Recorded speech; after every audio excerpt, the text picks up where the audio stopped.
ওদালগুৰি জিলাৰ টংলাত যোৱা 17 আগষ্টত যিটো ঘটনা সংঘটিত হ'ল, প্ৰথম খবৰ নামৰ এটা ছেটেলাইট চেনেলৰ সাংবাদিক অজয় কলিতাৰ ওপৰত যিটো আক্ৰমণ সংঘটিত হ'ল, সেই আক্ৰমণক কোকৰাঝাৰ প্ৰেছ ক্লাবে তীব্ৰ ভাষাৰে গৰিহণা দিছে।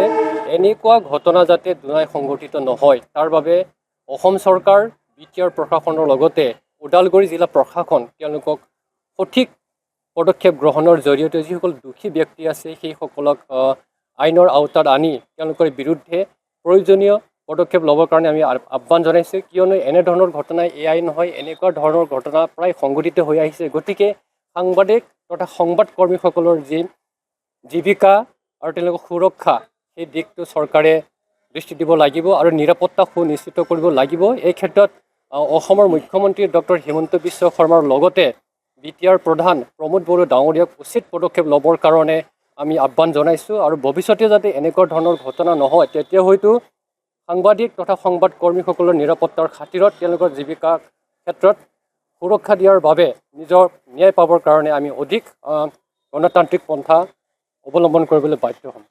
কোকৰাঝাৰ প্ৰেছ ক্লাবৰ হৈ আজি আপোনালোকে চবেই জানে যে গোটেই অসমত তথা গোটেই ভাৰতবৰ্ষত কৰ্তব্যৰত সাংবাদিকৰ ওপৰত আক্ৰমণৰ ঘটনাটো দিনকে দিন বৃদ্ধি পাই আহিছে। ঠিক অনুৰূপ এটা ঘটনা যোৱা 17 আগষ্টত আমাৰ টংলাত হৈ গ'ল। তাতে এজন টিভি চেনেলৰ এজন সাংবাদিকক নিউজ কৰিব যোৱাতে তাতে কিছু দুষ্কৃতিকাৰীয়ে তাক শাৰীৰিকভাৱে যিটো এছাল্ট কৰিছে, আক্ৰমণ কৰিছে, তাৰ প্ৰতি আমি তীব্ৰ গৰিহণা জনাইছোঁ। তাৰ প্ৰতিবাদত আমি আজি কোকৰাঝাৰ প্ৰেছ ক্লাবৰ সমূহ সদস্যবিলাক আজি কলা বেজ পৰিধান কৰি আজি এইটো প্ৰতিবাদটো সাব্যস্ত কৰিছোঁ।